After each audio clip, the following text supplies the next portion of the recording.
Assalamualaikum warahmatullahi wabarakatuh. Perkenalkan, nama saya Lilis Sekar Kinasih dengan NIM 196503114. Saya dari Floksus Farmasi semester 4. Saya akan menjelaskan tentang uji aktivitas antibakteri dari 3 bahan jamu yang sering kita temui. Ada kencur, kunyit putih, dan temulawak. Yang pertama, saya akan menjelaskan tentang kencur. Kencur adalah tanaman tropis dari Indonesia di Indonesia dahulunya merupakan tanaman pekarangan. Hal ini disebabkan karena secara tradisional kencur termasuk tanaman obat. Sudah sejak lama rakyat Indonesia menggunakan kencur sebagai ramuan obat-obatan. Ada yang memanfaatkan sebagai bumbu masakan atau sebagai minuman beras kencur. Masyarakat mempercayai dapat mengobati penyakit tertentu, antara lain dapat menyembuhkan masuk angin, batuk, dan sakit tenggorokan. Kencur banyak digunakan sebagai bahan baku obat tradisional, fitofarmaka, industri kosmetika, penyedap makanan dan minuman, rempah, serta bahan campuran saus rokok pada industri rokok kretek. Bahkan dapat dimanfaatkan sebagai bioinsektisida. Klasifikasi kencur. Divisi Spermatophyta, subdivisi Angiospermae, kelas Monocotyledonae, bangsa Zingiberales, suku Zingiberaceae, spesies Kaempferia galangalin. Morfologi kencur. Kencur mempunyai batang basal tidak begitu tinggi, lebih kurang 20 cm, dan tumbuh dalam rumpun. Daun tunggal berwarna hijau dengan pinggir merah kecoklatan bergelombang. Bentuk daun jorong lebar sampai bundar. Panjangnya 7-15 cm dengan lebar 2-8 cm, ujungnya runcing. Pangkai berlekuk dan tepinya rata. Permukaan daun bagian atas tidak berbulu, sedangkan bagian bawah berbulu halus. Tangkai daun pendek berukuran 3-10 cm, pelepah terbenam dalam tanah, panjangnya 1,5 sampai 3,5 cm, berwarna putih. Jumlah daun tidak lebih dari 2 hingga 3 lembar dengan susunan berhadapan. Bunga tunggal bentuk terompet, panjang sekitar 2,5 sampai 5 cm. Benang sari panjangnya sekitar 4 mm, berwarna kuning. Putik berwarna putih atau putih keunguan. Bunga tersusun setengah duduk. Mahkota berjumlah 4-12 buah dengan warna putih lebih dominan. Uji aktivitas antibakteri kencur. Yang pertama, metode menggunakan rancangan acak lengkap RAL dengan menggunakan 2 faktor. Yang pertama, faktor A, konsentrasi ekstrak etanol kencur yang terdiri dari 5 konsentrasi yaitu 30%, 40%, 50%, 60%, dan 70%. Yang kedua, faktor B, pertumbuhan bakteri Staphylococcus aureus dan Streptococcus viridans.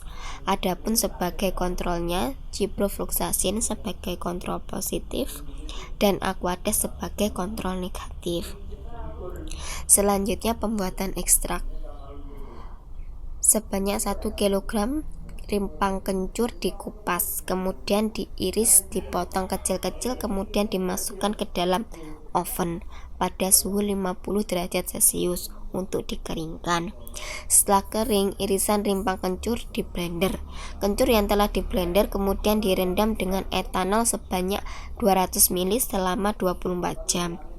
Setelah 24 jam, rendaman disaring dengan menggunakan kertas Wetman dan fitrat 1 disimpan. Ampas kemudian dimaserasi kembali seperti cara di atas sehingga diperoleh fitrat 2 dan 3. Lalu pelarut diuapkan menggunakan rotary evaporator dan menghasilkan 200 mg ekstrak pekat kencur. Selanjutnya, uji daya hambat atau bioassay. Pengujian daya hambat ekstrak etanol kencur terhadap Staphylococcus aureus dan Streptococcus viridans dilakukan dengan metode difusi sumuran. Setelah memadat, diinokulasikan bakteri gram positif yaitu Staphylococcus aureus dan Streptococcus viridans tersebut, kemudian dibuat lubang atau sumuran dengan menggunakan perforator dengan diameter 7 mm. Sampel uji sebanyak 100 ml dimasukkan dalam tiap sumuran pada media MHA dengan konsentrasi 30%, 40%, 50%, 60%, dan 70%. Masing-masing konsentrasi dibuat sebanyak 3 kali pengulangan. Cawan Petri selanjutnya diinkubasi pada suhu 37 derajat Celcius selama 24 jam. Setelah diinkubasi, pertumbuhan bakteri diamati dan diukur garis tengah sumuran dengan menggunakan penggaris mistar. Pengukuran dilakukan 3 kali pada sisi yang berbeda. Kontrol digunakan ciprofloxacin sebagai kontrol positif dan Aquades sebagai kontrol negatif. Uji MIC dan MBC. Penentuan nilai MIC dan MBC dilakukan dengan metode dilusi. Inokulum dari Staphylococcus aureus dan Streptococcus viridans diperoleh dari koloni segar yang tumbuh pada media Na. Masing-masing spesies bakteri diinokulasi pada 10 ml MHB dalam air lembayar. Kemudian diinkubasi selama 24 jam dengan syakor pada kecepatan 150 rpm. Setelah 24 jam sebanyak 200 ml inokulum dimasukkan ke dalam tabung reaksi berisi 5 ml media MHB. Ekstrak kencur dipersiapkan dalam bentuk pengeceran berseri dengan konsentrasi 30%, 30%, 34%, 36%, 38%, dan 40%. Masing-masing pengeceran ditambah sebanyak 100 ml ke dalam tabung reaksi yang telah berisi inokulum bakteri 105 CVU. Selanjutnya, tabung reaksi diinkubasi selama 24 jam pada suhu 30 derajat Celcius. Bakteri Staphylococcus aureus dan Streptococcus viridans dalam tabung yang tidak menunjukkan pertumbuhan kemudian disubkultur dalam media tanpa senyawa uji untuk menentukan apakah hambatan ini permanen atau tidak. Apabila pada uji lanjut terdapat pertumbuhan bakteri, maka konsentrasi tersebut dinyatakan sebagai nilai MIC. Sebaliknya, apabila pada uji lanjut tidak terdapat pertumbuhan bakteri, maka konsentrasi tersebut dinyatakan sebagai nilai MBC. Kemudian untuk hasil penelitian dapat disimpulkan sebagai berikut. Komponen senyawa ekstrak etanol kencur. Aktivitas antibakteri teraktif terhadap Staphylococcus aureus pada konsentrasi 70% dengan diameter zona hambatan sebesar 15 mm dan terhadap Streptococcus viridans pada konsentrasi 70% dengan diameter zona hambatan sebesar 16 mm. Besar minimal inhibitory konsentrasi atau MIC ekstrak etanol kencur pada pertumbuhan bakteri Staphylococcus aureus dan Streptococcus viridans adalah pada konsentrasi 38%. Besar minimal bactericidal concentration atau MBC ekstrak etanol kencur pada pertumbuhan bakteri Staphylococcus aureus dan Streptococcus viridans adalah pada konsentrasi 40%. Yang kedua adalah kunyit putih. Di dalam rimpang kunyit putih terdapat beberapa kandungan yang berkhasiat, yaitu kurkumin, flavonoid, polifenol, dan minyak atsiri. Dengan kandungan yang ada di dalam kunyit putih tersebut diyakini dapat digunakan sebagai antibakteri. Kunyit putih mempunyai kemampuan menghambat pertumbuhan bakteri yang tinggi dibandingkan dengan spesies lain. Klasifikasi kunyit putih: Divisio Spermatophyta, subdivisio Angiospermae, kelas Monocotyledonae, bangsa Zingiberales, suku Zingiberaceae, marga Curcuma, jenis Curcuma zedoria. Morfologi kunyit putih. Kunyit putih merupakan tanaman semak berumur tahunan. Tanaman ini mempunyai tinggi 50-75 cm. Bentuk batang semu yang tersusun dari pelepah-pelepah daun. Daun berwarna hijau berbentuk seperti mata lembing bulat lonjong di bagian ujung dan pangkalnya. Panjang daun 30-60 cm dengan lebar daun 7,5-12,5 cm. Tangkai daunnya panjang sama dengan panjang daunnya. Permukaan atas dan bawah daun agak licin, tidak berbulu. Tanaman ini mempunyai bunga majemuk berbentuk bulir yang muncul dari bagian ujung batang. Mahkota bunga berwarna kuning muda atau hijau keputihan. Panjangnya 2,5 cm. Kunyit putih memiliki rimpang berbentuk bulat, renyah dan mudah dipatahkan. Kulitnya dipenuhi semacam akar serabut yang halus hingga menyerupai rambut. Rimpang utamanya keras. Bila dibelah, tampak daging buah berwarna kuning kekuningan di bagian luar dan putih kekuningan di bagian tengahnya. Rimpang berbau aromatis seperti bau mangga dan rasanya mirip mangga sehingga masyarakat menyebutnya temu mangga. Uji aktivitas antibakteri kunyit putih. Yang pertama, metode menggunakan metode eksperimen laboratorik dengan menggunakan rancangan post-test only design untuk mengetahui aktivitas antibakteri ekstrak etanol rimpang kunyit putih terhadap Staphylococcus aureus, ATC 6538 dan Escherichia coli ATC 11229 secara in vitro. Yang pertama, ekstrak kunyit putih. Pembuatan ekstrak kunyit putih menggunakan metode maserasi dengan memakai pelarut etanol 70%. Akan dihasilkan ekstrak etanol rimpang kunyit putih. Masing-masing ekstrak berkonsentrasi 20% B/V, 40% B/V, 60% B/V, 80% B/V, dan 100% B/V. Aktivitas antibakteri dilihat dari zona hambat pertumbuhan bakteri pada media molar hitam yang dibuat sumuran, kemudian diberi ekstrak kunyit putih dengan masing-masing konsentrasi 20% B/V, 40% B/V, 60% B/V, 80% B/V, dan etanol 100% B/V. Ekstrak etanol rimpang kunyit putih. Hasil pembuatan ekstrak etanol.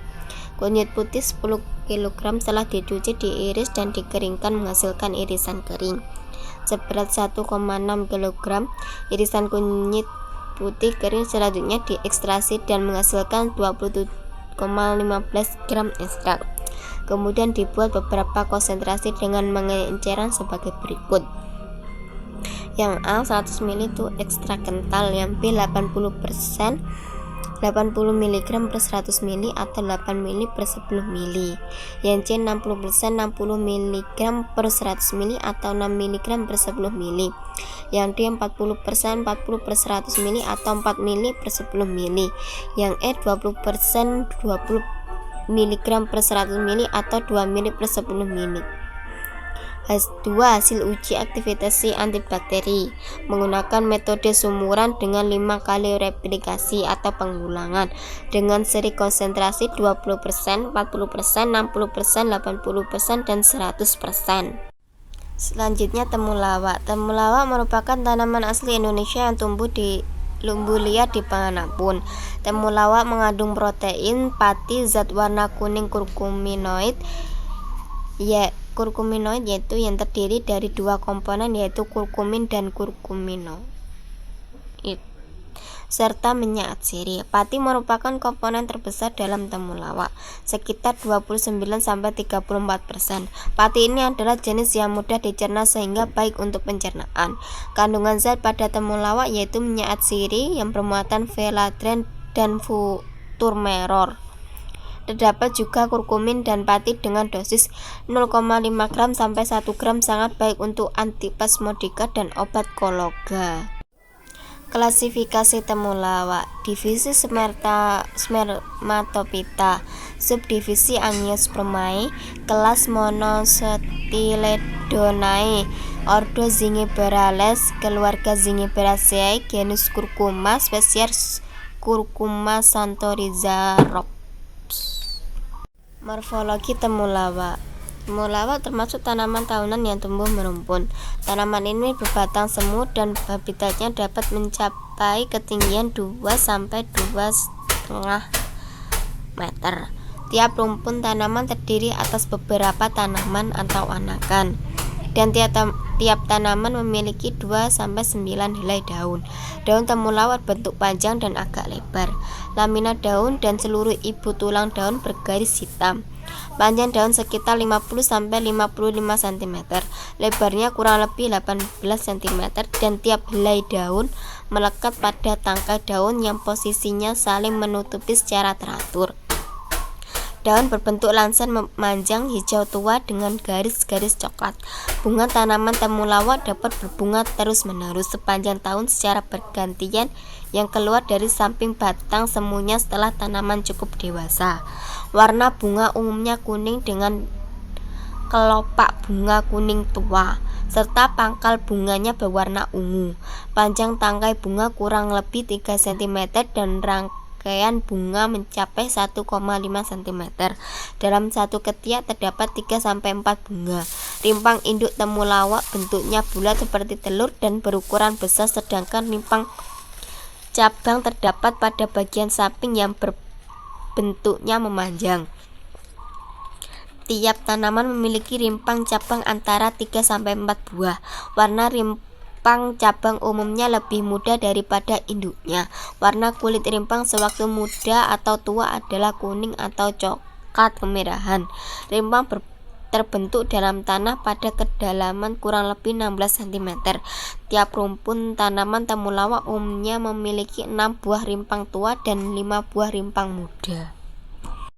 Uji aktivitas antibakteri temulawak. Yang pertama, metode. Metodenya menggunakan temulawak yang siap panen, kurang lebih berusia 10-12 bulan. Temulawak ini nantinya akan dibersihkan dan dikeringkan selama 3-5 hari. Ekstraksi dilakukan menggunakan etanol. Ekstrak temulawak pekat yang terbentuk kadar konsentrasinya 100% akan dianjurkan dengan menggunakan aqueous steril dengan tingkat konsentrasi 10%, 15%, 20%, 25%, 30%, 40%, 80%, dan 100%. Selanjutnya, uji daya hambat antibakteri. Uji daya hambat ekstrak temulawak terhadap pertumbuhan bakteri Staphylococcus aureus dan Escherichia coli dengan metode difusi Kirby-Bauer. Bakteri uji Staphylococcus aureus dan Escherichia coli dibuat suspensi sehingga didapatkan kekeruan yang disesuaikan dengan standar kekeruan MC Farland 0,5 untuk mendapatkan bakteri sebanyak 118 CVU per mili. Pada lempeng Muller-Hinton agar diusapkan biakan bakteri Staphylococcus aureus dan Escherichia coli dengan menggunakan lidi kapas steril pada cawan Petri yang berbeda. Diletakkan cakram kertas yang telah direndam selama kurang lebih 15 menit dengan ekstrak temulawak dengan konsentrasi 100%, 80%, 40%, 30%, 25%, 20%, 15%, dan 100% pada kedua kultur bakteri tersebut. Sebagai kontrol positif digunakan kertas cakram yang direndam dalam antibiotik chloramphenicol selama kurang lebih 15 menit.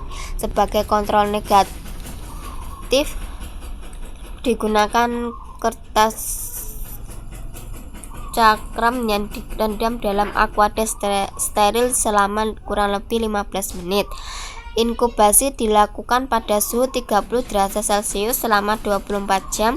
Kemudian diukur zona hambat yang terbentuk di sekitar kertas cakram.